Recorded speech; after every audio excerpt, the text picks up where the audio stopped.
Sir form హౌస్లో కూడా భేటీ జరిగిందంట. ఈ కుటుంబం హరీష్ రావు, కేటీఆర్, సంతోష్ రావు, కవిత వీళ్ళంతా భేటీ అయినారంట కేసీఆర్ తోటి. ఏ అంశాలు ప్రస్తావనకు రావచ్చు? మీకు ప్రగతి భవన్ ఈ ఫామ్ హౌస్ లీక్స్ మీ దగ్గర ఉంటాయి కదా, అక్కడ ఏం జరిగిందని, ఏం జరిగి ఉంటుంది? అంటే నాకు తెలిసిన కాడికి వాళ్ళు ఈ ఈ అరెస్ట్ మీద పెద్దగా ఆందోళనతోటి అయితే ఆలోచిస్తలేరు. ఏం చేయాలి, ఎట్లా చేయాలి, ఎక్కడ ఏం చేయాలి, మన బలబలాలేంటి, శక్తియుక్తులు ఏంటి, ట్రైన్లు ఎక్కడ ఆపాలా, బస్సులు ఎక్కడ ఆపాలా, బంధువులు ఎట్లా చేయాలా, నిరసనలు ఎట్లా తెలిపాలా, లేకపోతే రేవంత్ రెడ్డి ఇల్లు ఎట్లా చుట్టుముట్టాలా, లేకపోతే అది ఎట్లా చేయాలా, బీజేపీ ఏంది, వాడేంది, వీళ్ళేంది, ఇటువంటి మొత్తంగా కూడా వాళ్ళు ప్లాన్ వేసుకొని వాళ్ళ ఒక చర్చ చేసుకుంటా ఉన్నట్టు నాకున్న సమాచారం. నెంబర్ 1 అది. నెంబర్ 2, వీళ్ళు ఏదైతే ఎలక్టోరల్ బాండ్స్ రూపంలో ఏదైతే 900 పైన కోట్ల రూపాయల డబ్బులు వచ్చినాయో, వైట్ మనీ వచ్చిందో, ఆ ఇచ్చిన వాళ్ళకి ఏమైనా నష్టం జరుగుతుందా, ప్రమాదం ఉందా?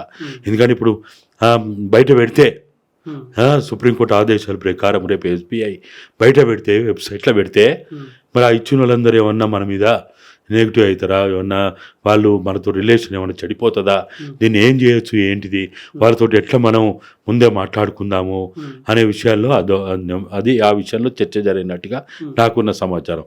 అట్లనే పార్లమెంట్ ఎన్నికలకు సంబంధించి మనం గతంలో చెప్పినట్టు కారు సారు పదారు అట్టబోదామా, లేకపోతే మన బలం మొత్తంగా కూడా కొన్ని చోట్ల కేంద్రీకరించి అక్కడనే మనము ఆర్థికంగా అంగబలం, అర్ధబలం, అన్ని రకాల ఇవన్నీ కూడా అక్కడనే చేద్దామా అనే విషయాల్లో వాళ్ళు ఆలోచిస్తున్నట్టుగా, వాళ్ళు నాకు తెలిసి నిర్ణయించుకున్నట్టుగా, ఒకటి మెదక్, కరీంనగర్, మల్కాజ్గిరి, సికింద్రాబాద్, వరంగల్.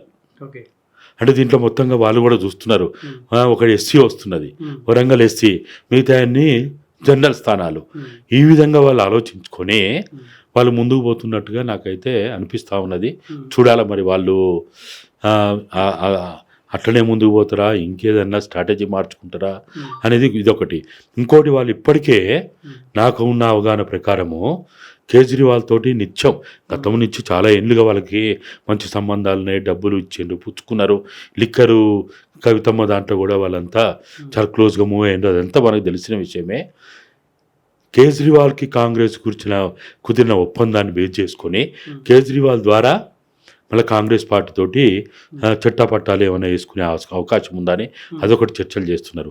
అఖిలేష్ ద్వారా కూడా, ఎస్పీ నాయకులైన అఖిలేష్ ద్వారా కూడా ఇటువంటి ప్రయత్నాలు చేస్తున్నట్టుగా మనకు తెలుసు. అఖిలేష్ అయితే నేను అనుకుంటా బీఆర్ఎస్ పార్టీ ఆవిర్భావం అప్పుడు కూడా వచ్చినట్టున్నది, పెట్టినప్పుడు చెప్పి అటు ఎట్లయితే మీ మీడియా వాళ్ళు లేనిపోయి అన్నీ చేస్తున్నారు, వాళ్ళకి లేని ప్రాధాన్యత ఇస్తున్నారు మీరు. సరే, ఇప్పుడు హరీష్ రావుకి పగ్గాలు ఇచ్చే అవకాశం ఉన్నట్టు తెలుస్తూ ఉంది. కేటీఆర్ చేతిలో పెడితే ఆల్రెడీ ఆగమైంది. సో కేటీఆర్ కాదని హరీష్ రావు చేతిలో పగ్గాలు పెట్టాలన్న ఆ చర్చ కూడా జరిగినట్టు తెలుస్తుంది. నిజంగా ఈ అంశం తెరపైకి వచ్చిందా? అదైతే ఉంది. అంటే ఇప్పుడు దాన్ని ఏం చేయాలంటే, ఎప్పుడు కూడా కేసీఆర్ చాలా జాగ్రత్తగా దాన్ని డీల్ చేస్తూ ఉంటాడు. ఒక మనిషిని ఎప్పుడు కూడా డిఫ్యూజ్ చేయాలంటే ఆయన ప్లాన్లు వేసుకొని కూర్చుంటాడు, ఎట్లా డిఫ్యూజ్ చేయాలి, మనకి ఏదో ఆల్టర్నేటివ్ చూపెట్టి చేయాలని.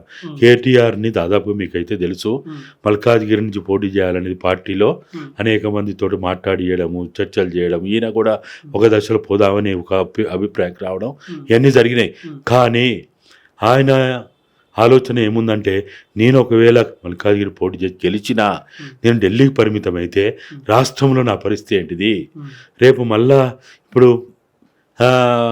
29లో 28లో జరగబోయే ఎన్నికల్లో మరి నేను అప్పటికి నోమోర్ అవుతానా అనే ఒక ఆందోళనతోటి ఆయన తేల్చుకోలేని పరిస్థితిలో ఉన్నట్టు. కాబట్టి కేసీఆర్కి అయితే బలంగా కేటీఆర్ని మల్కాజ్గిరి నుంచి పోటీ చేయించి ఆయనని ఢిల్లీకి పంపాలి. ఎందుకంటే కవితమ్మని పంపే ఆస్కారం లేదు ఇప్పుడు, ఎందుకంటే మొత్తం ఢిల్లీ స్థాయిలో లిక్కరు స్కామ్ కాబట్టి అక్కడ కవితకు స్కోప్ లేదు.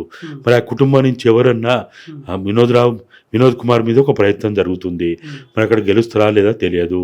కాబట్టి ఎవరో ఒకరు మన కుటుంబ సభ్యులైన వాళ్ళల్లో ప్రధాన వ్యక్తులు ఢిల్లీతోటి ఎంపీఐ ఢిల్లీలో ఉంటే మనకి అనేక విషయాల్లో మనకి అనుకూలంగా ఉంటుంది అనే దాంతో ఆయన ఆలోచనలో ఉన్నాడు.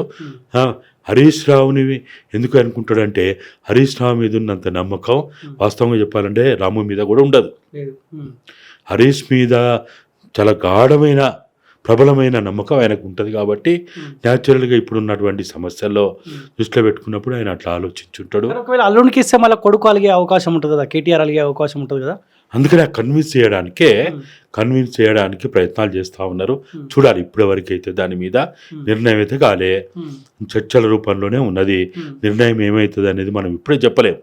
కాబట్టి ఈ లోపే వాళ్ళు ఏం చేసిండు, మరి చర్చలు జరిగిన తెల్లారే మరి ఇక్కడికి వచ్చి ప్రెస్ కాన్ఫరెన్స్ పెట్టి మేడిగడ్డ అనౌన్స్ చేసిండు 1వ తారీఖు నుంచి పోదామని. మరి కేటీఆర్ దీన్ని అనౌన్స్ చేసిండంటే హరీష్ రావే దీనికి ముఖ్యుడు కాబట్టి ఈ ఒక్క కార్యక్రమం ఆయనకి ఇచ్చిండ్రా. మరి ఇక్కడ ఆయన ఇరిగేషన్ మంత్రిగా ఉన్నప్పుడే జరిగింది కాబట్టి ఆయన దీన్ని లీడ్ చేస్తే బాగుండదని ఏమన్నా అనుకున్నారా? చూడాలి మరి. ఇటువంటి అన్నీ కూడా మనకి ఇంకొక వారం 10 రోజుల్లో కవితని అత్తగారింటి పంపుతారా లేదా తెలుస్తుంది.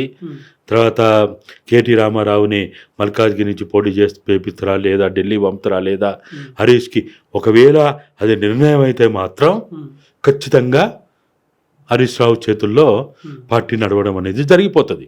పేరు కేసీఆర్ది ఉంటుంది కానీ ఇదే హరీష్ రావు ద్వారానే జరుగుతుంది.